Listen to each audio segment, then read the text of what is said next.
world, especially for me, farm boy from Idaho. I didn't have many skills when I first awakened to the opportunity that, you could work for pay. I knew how to milk cows, but, that was about it, and it didn't pay very well. But when I was introduced to network marketing, health and nutrition, a marketing system where I could start at the bottom, go to the top, and start part-time, it literally revolutionized and changed my life forever. I've never been the same. And a big share of my story now is sharing with people around the world this extraordinary opportunity. And then along with it, the philosophy that makes it work. Because you can have every technique in the world and the best product in the world, and you can have the finest support system in the world, but unless you have the philosophy that drives you to do the necessary things to make it work, then nothing works. So I like to talk about all the things that made it work for me and see if that might not be valuable for someone else. So I want you to take some good notes. If you're ready to take notes, say, I'm ready. Ready. I like this crowd already. Treat me well, I might take you with me as my traveling audience. Now, here's the next key on being prepared for the next century, and that is your personal philosophy. At age 25, the things that so dramatically changed my life was, number one, the discovery of a unique product that I could believe in. My mother taught nutrition, and she taught good health, so I was the beneficiary of that. It came from my grandmother, my grandfather, passed it on to my mother. She taught it, passed it on to me. My father never had a major illness, lived to be 93. My mother extended her life, according to the doctor, at least 20 years. She should have died at least 20 years earlier than she did, simply because she stretched out those years by the study of good nutrition. I was an only child, and Mama studied and, mixed up all that stuff back then. She'd say, hey, me and Papa and her, she said, drink this stuff. If it don't kill us, I think it'll help, and we're gagging down this stuff. And Mama taught all of that, but the payoff was so incredible. I passed it on to my two daughters. They've never been ill. They passed it on to their children, my grandchildren. They haven't been ill. I mean, the study of good nutrition, paying attention, and being involved in the industry you're in, it's one of the best. So, that's so important. Your personal philosophy, what you believe in, that's going to carry you into the next century. Let me give you now some of the early philosophies that changed my life forever. I heard one of them in my introduction. Some of these philosophies have lived with me now all of these years. I've passed them on, and people have come back around saying, Mr. Rohn, 10 years ago, 20 years ago, 30 years ago, 35 years ago, I sat in your class and sat in your seminar, and those early things that you taught, I've practiced it and I'm doing it. A man not long ago showed me notes he took 23 years ago. And then he had me sign those notes. He said, I've used these notes to develop my life, my personal life, and my business life. And when he took those notes, he said, I was 18 years old. So it's incredible. I'm so thankful for all these years. But now I want to pass it along to you. Some of the philosophies that changed my life forever. Okay? If you're ready, say, I'm ready. Ready. Here's the first one. Profits are better than wages. Once I understood that, I got rich.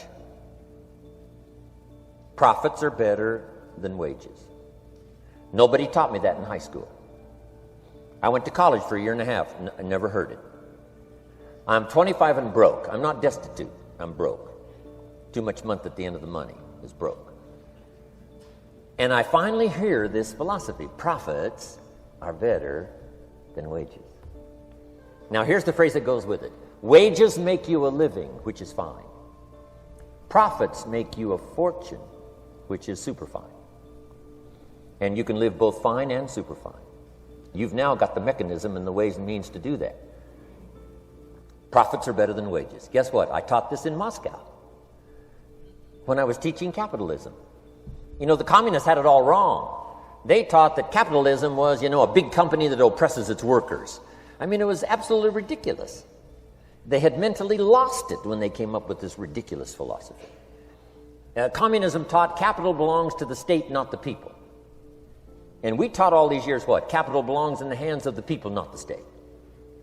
That's why, of course, kids should pay taxes, because they can be capitalists, and all capitalists should pay taxes. And it doesn't take much to start an enterprise that makes a profit. I teach kids how to have two bicycles, one to ride and one to rent. I mean, how long does it take? How long does it take to make a profit? I mean, a little ingenuity and you're on your way. So profits are better than wages. Capitalism better than communism. Communism said people are too dumb and stupid to know what to do with capital. So you must take capital away from all the dumb, stupid people and give it to the all-wise, all-knowing state. And let the state run everything. I mean, that was communism. And they devastated every country they touched. I've been to East Germany. It's taking $1 trillion just to clean up East Germany. They've already spent $500 billion. They got $500 billion more to go. I mean, every country they touched, and I've been in all of them, they devastated them all with their devastating philosophy. We teach capital belongs in the hands of the people. That's where the ingenuity is to bring goods and services to the marketplace. And I'm going to show you later the miracle of capitalism grassroots in America, which you're involved in. But once I understood this now, it was so incredible. Profits are better than wages. Now, when I first was recruited, I'm a distributor for this little product called Abunda Vita. And here's what my mentor said, Mr. Schoaf. He said, Mr. Rohn, you can start this miracle working business part-time. You don't have to go full-time, you can start part-time. And he said, if you'll devote, to start with, let's say 10, 12, 15 hours a week, where you'll start making a profit, here's what you can now say. I'm working full-time on my job and part-time on my fortune. Because profits lead to fortune. I got so excited about that philosophy. I'm working full-time on my job, but now I'm working part-time on my fortune. I found a way not only to make a living, you won't believe this, I found a way to make a fortune. Can you imagine what that's like then to get up in the morning? To go to work on your fortune? Not to go to work to pay the rent, which is okay, but a chance to go to work to make a fortune? And I said, right now I'm working part-time on my fortune and full-time on my job, but it won't be long until I'll be working full-time on my fortune. Can you imagine what life is going to be like? Now, here was my first goal when I started, and that was part-time. I wanted to equal on my profits part-time what I was earning on my full-time job. This is called the magic of part-time. It is so thrilling for people to start working the business part-time, because now you can work on profits, and it doesn't take very long. If you'll really concentrate on those 10, 12, 15 hours a week, it won't be long if you really do it right and learn some of the skills I'm going to talk about. It won't be long until you can be earning as much part-time working on your fortune as you are full-time working on your job. I did that in less than 6 months. Now I've got an incredible invitation. I found a way part-time to work on my fortune, and I'm making as much money at that as I am on my full-time job. Would you like to hear my story? It was incredible. Now, here was my second goal, to make twice as much money part-time working on my fortune as I was working full-time on my job. And I reached that in less than a year. Making twice as much money part-time working on my fortune as I was full-time working on my job. Now I've got an incredible invitation that won't quit. I found a way, through a unique opportunity, to work part-time on my fortune, and I'm now earning twice as much money as I am working full-time on my job. Would you like to hear my story? Do you imagine anybody would say, no, I don't care to hear your story? No. Everybody I said that to said, wow, yes, what are you doing? I said, I'm glad you asked. Let me tell you. Now, when I started making twice as much money part-time as full-time, here's my dilemma. I didn't want to go full-time. And why not go full-time? And the reason was because I didn't want to give up my electrifying story. Right? It was so powerful, nobody could resist the invitation to at least take a look. I didn't want to give it up. And I hung on for I don't know how long until it was, almost insane. And then finally, reluctantly, I gave up my full-time job. But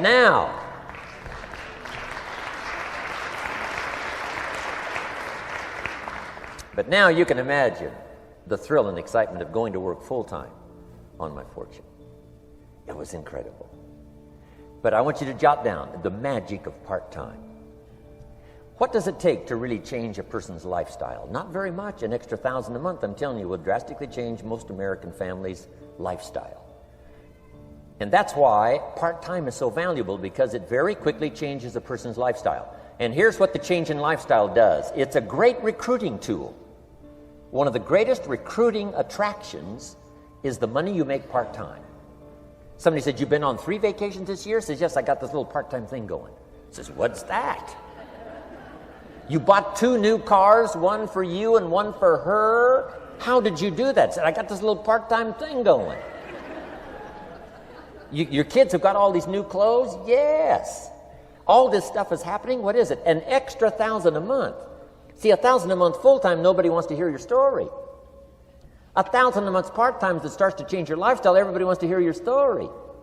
So the key is part-time. The magic and the attraction of part-time gives you a classic invitation for somebody to listen to what you're doing that's changing your life.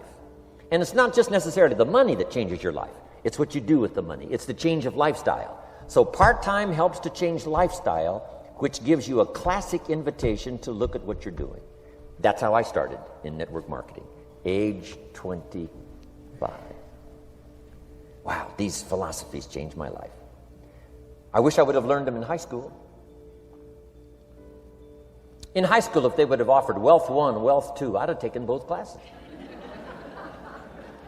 I wouldn't have waited until I was 25 and broke. Here's the next one. Philosophy that helped change my life. It's not what happens that determines your life future. It's not what happens that determines your life future. It's what you do about what happens. All of us are in like a little sailboat. And it's not the blowing of the wind that determines your destination. It's the set of the sail. So jot this phrase down. It's one of the best to understand. Kids need to understand it. The same wind blows on us all. The same wind blows on us all. The wind of disaster, the wind of opportunity, the wind of change. The wind when it's upside down, the wind when it's favorable and unfavorable. The same wind blows on us all. The economic wind, the social wind, the political wind. The same wind blows on everybody. The difference in where you arrive in 1 year, 3 years, 5 years, the difference in arrival is not the blowing of the wind, but the set of the sail. And that's what learning is all about, to set a better sail this year than last year. To set a better sail. The first 6 years of my economic life, I wound up broke. Second 6 years, I wound up rich. You say, well, the Democrats must have finally gotten power. No. No. No. It was not a political change. Here's what changed the second 6 years of my economic life. It was my philosophy that changed. The set of the sail of better thinking, correcting the errors of the past and picking up new disciplines for the future. That's all I had to do at the end of the first 6. Correct the errors of the past and then pick up some new disciplines for the future. And my total life changed. The second 6 years was totally different than the first 6 of my working life. And guess who can do that? Anybody. Now, you can keep on the same path for the next couple of years as you have the past 2. But if you wish to, and maybe everything's okay for you and you don't need to, but if you need to make some changes, I'm telling you, you can start doing it today so that the next 2 years will be drastically different than the last 2. And anybody who wishes to do that can. And you can do it between ages 40 and 43. You can do it between ages 13 and 15. You can do it between ages 60 and 62. Any 2 years, any 5 years that you wish to drastically change from the previous 5, you can do it. If you wish to. Now, this isn't written. This is not a law. Here's what it's called: opportunity. But if you don't know you can change, if you don't know you can drastically change your income, change your future, change your health, change your marriage, change everything, if you don't know that, some people then go year after year after year after year not making much change simply because they didn't get to the class. They never read the book. They never went to the seminar. They never made the discovery. They didn't seek for the knowledge of how could I make my life better. And if you just rock along, I'm telling you it's okay. Anybody can live any way they choose, but I'm here to tell all of you that if you wish to, it's possible to make the next 3 years totally different than the last 3. And all you have to do is just a few things. So if you got that one now, it's not the blowing of the wind that determines your income. It's not the blowing of the wind that determines your fortune. It's the set of the sail. And that's why we gathered here today. Maybe I've got some ideas that'll help you with a couple of little things about setting the sail of your thinking that might drastically give you multiplied more benefit the next 3 years than you've gotten in the last 3. So it's not what happens. What happens to everybody. Chevron years ago brought me in to talk to management. They said, Mr. Rohn, you travel around the world and you're fairly knowledgeable. What do you think the next 10 years are going to be like? I said, gentlemen, I can tell you I do know the right people. So they all leaned forward and listened carefully. And I said, gentlemen, the next 10 years are going to be about like the last 10.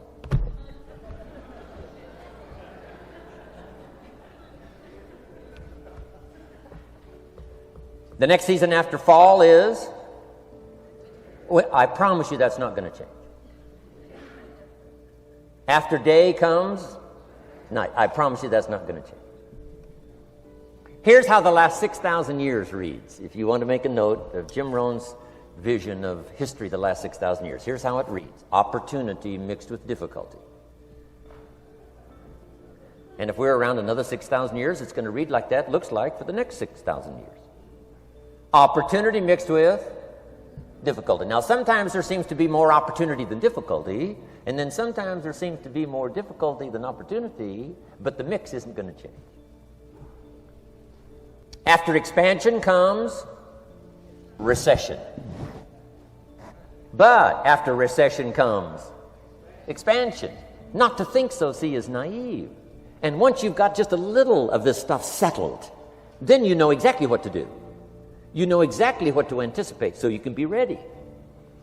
Now, here's the next one, and I heard it in my invitation. Here's what it says. For things to change, you have to change. I was hoping the government would change, and taxes would change, and economics would change, and my boss would change and be more generous. I wished for everything to change, and my teacher said, no, Mr. Rohn, for things to change for you, you have to change. Don't wish it was easier, wish you were better. Once I understood this altered the course of my life. Don't wish it was easier. Wish you were better. And here's the big one. Don't wish for less problems. Wish for more skills. You don't need less problems.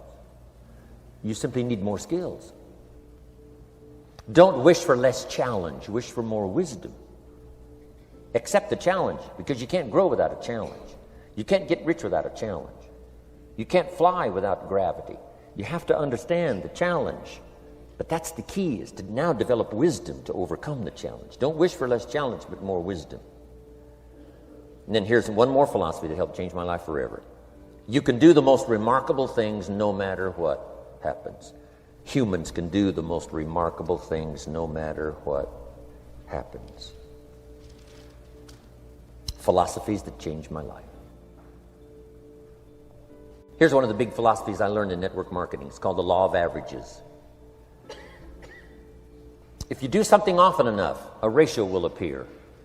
Key phrase, if you do something often enough, a ratio will appear. It's amazing. It's uncanny. In baseball, we call it batting average. If you talk to 10 people, one says yes. Now the ratio has begun. 1 out of 10. Talk to 10, get 1. Here's something interesting about the law of averages. Once it starts, it tends to continue. This is colossal information. Once a ratio starts, it tends to continue. If you talk to 10 and get 1, sure enough, chances are excellent. If you talk to 10 more, you'll get another one. Talk to 10 more, you'll get another one. Now you can compete. If you can only get 1 out of 10, you can compete, even with somebody that can get 9 out of 10. If you've been here a long time, you can get 9 out of 10. I just joined, I can only get 1 out of 10. If we have a 30-day contest, I will beat you. Say, well, how could you beat me? Here's why. During that 30 days, you talk to 10 and get 9. I talk to 100 and get 10. I beat you. Isn't that clever? This is clever stuff. And I do it for two reasons. I sincerely wish to win. But I do it for another very sincere reason. I wish for you to lose. And that's noble on my part. Here's why it's noble. You learn more by losing than you do by winning. So I wish to give you that experience. Now here's how I do it once I understand the law of averages. When I'm new, I make up in numbers what I lack in skill. I make up in numbers what I lack in skill. Now who can do that? Anybody that's ambitious. Anybody with a little ingenuity. Anybody. Doesn't matter. Now here's one more. The law of averages can be increased. You get 1 out of 10, talk to 10, get another one. Talk to 10, get another one. The fourth time you talk to 10, you get 2. Why would the fourth time you talk to 10, you get 2 instead of 1? You're getting better. You're getting better. And who can get better? Anybody. Talk to 10, get 2. Talk to 10, get 2. Finally, talk to 10, get 3. I finally got up to about 3. Now, it takes more than a genius to go past like 3 or 4. But 3 will do. If you bat 300 in baseball, they pay you $4 million a year, which means you're out 7 times out of 10. 7 times out of 10, out. Make $4 million a year. Are you ready for that? So, this works so well now in your business. Just jot the phrase down. You don't have to bat 1,000. You don't have to bat 1,000 to make big money. 1 out of 10 is fine. 2 out of 10 is terrific. 3 out of 10 is fabulous. Some particular incredible genius might get 4 out of 10. But 3 out of 10 is sufficient to make you rich beyond your wildest imagination. This is how I went after my friends, neighbors, and relatives when I first started recruiting. I said, look, I've got a new business, and I'm getting about 3 out of 10 to join. And I don't mind you. Just come to the meeting and be one of the 7.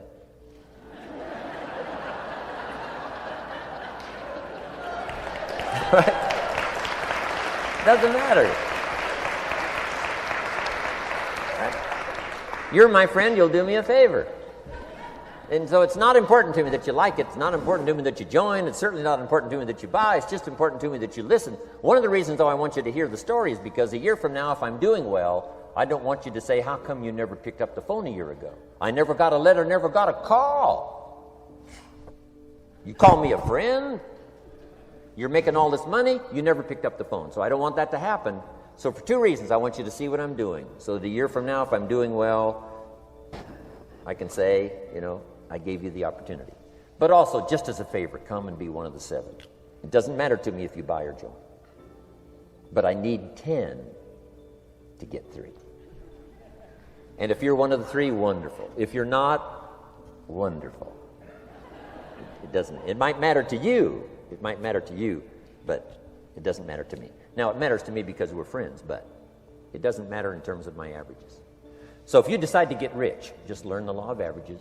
You're off and running. Now, here's the second law that changed my life forever in network marketing. I learned the law of sowing and reaping.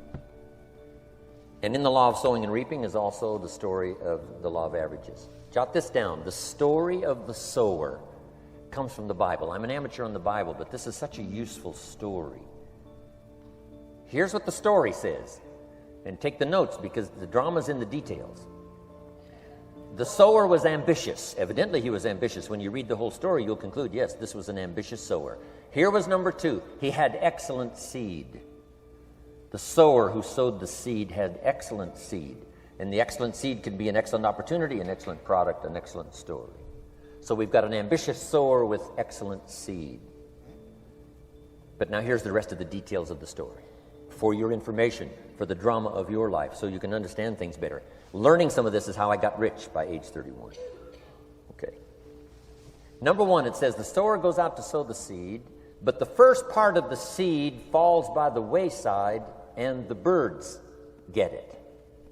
So jot this down. The birds are going to get some of the seed. The birds are going to get some of the seed. Now you say, well, Mr. Rohn, what does that mean? Well, I invite John to come to a meeting. He said he'd be there Tuesday night. Tuesday night I show up, John isn't there. I say, John, I wonder why John didn't make it. Now I know the answer. The birds. The birds. John had this great idea of coming to the meeting to look at an opportunity, and somebody stole it and said, you're not going to go see network marketing. And he says, well, maybe not. So have you jotted that down now? The birds are going to get some. Now, when the birds get some, you've got two options. Number one is to chase birds. And say, well, let me get a hold of the person that talked him out of coming to the meeting. I'll tear him a new page. But I wouldn't do this. Here's what happens if you go chasing birds. You leave the field. If you go chasing birds now, you leave the field, which is going to distract from your future, not add.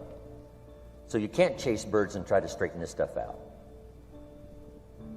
Here's what it is. It's just one of those things. And here's the best comment when things are a little disappointing. Isn't that interesting?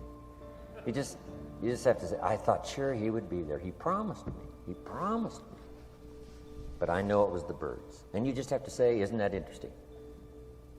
Now, here's the rest of the story. It says, the sower kept on sowing. See, that was the secret to his success. He kept on sowing. And if you keep sowing, you can sow more than the birds can get because there aren't enough birds. If you keep sowing, there are some birds, but there's not enough. Because the law of averages will work for you. My mentor taught me, he said, you know, Mr. Rohn, there's only 9 or 10 real nasty, miserable people in the whole world. Now he says they move around a lot, you know, and you're liable to... You'll bump into one once in a while. But when you bump into one, you say, there's only 9 more like you. I can handle that in the whole world. Okay.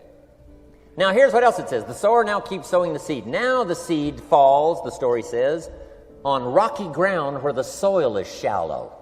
And the rocky ground where the soil is shallow is not of your making. Because you had excellent seed and you were an ambitious sower. So the rocky ground where the soil is shallow is not of your making. But here's what it says what happened.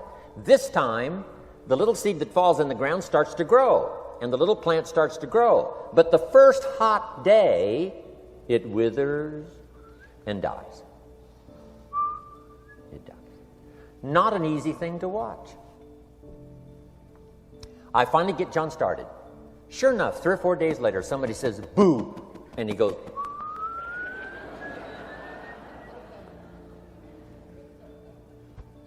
he's gone. Doesn't show up at the second meeting. And I say, I thought sure John would last a week. What happened? Jot this down. The hot weather is going to get some. And this is not of your making. Here's what you must say when that happens. Isn't that interesting? Wow. What can you do? The answer is nothing. You say, well, I'm going to try to change this. I wouldn't take that class. You know, the sun comes up in the east. Somebody says, why is that? I wouldn't spend much time on that. Just let that happen. Don't go for this why stuff. I'm giving you the answers here. The answers is in the structure and the consequences and in the deal. The answer is in the deal. Anything beyond that is not worth study. You say, well, how come some just last a little while? I wouldn't sign up for that class. Here's the answer. Some don't stay. You just have to jot that down. And when some leaves, you say, that's one of those that don't stay. Now you know what category to put them in. And you can't solve this now. You can't. It's like rearranging the seasons. You can't fool with that. All you can do is cooperate with the way things are set up. I didn't set it up. You say, well, it shouldn't be this way. Well, when you get your own planet, you can rearrange this whole deal. But on this planet, you're a guest. You got to take it as it comes. Now, here was the secret to the ambitious sower with good seed. It said he kept on sowing. Now, here's what he had to do to keep on sowing. He had to discipline his disappointment. This is a key phrase now to use the rest of your life. You must learn to discipline your disappointment, because you didn't set up the setup, and some are not going to stay, and that is not of your making. Now, if you made gross errors and you ran them off, see, that'd be different. Now, you're responsible for that. But if it's in the normal course of things, this is the way things are. Now, here's what it says. The sower keeps on sowing. Now it says the seed falls on thorny ground. And somebody says, well, how much of this do you have to go through? Well, hang on. It's not the end of the story now. Now the little seed falls on thorny ground. And now the little plant starts to grow again. But as the little plant starts to grow, the thorns choke it to death. And it dies. So jot this down. The thorns are going to get some. And that's not of your making. And what are these thorns? The story even called these little thorns, little cares, little distractions, little somethings. Who knows what all they are? I say, John, we had a meeting last night. You weren't here. John says, well, I can't make every meeting. I say, why not? You're part-time. He said, well, the screen door came off the hinges. And you just can't let your house fall apart. You got to take some time and fix things up. And I can hear the thorns going,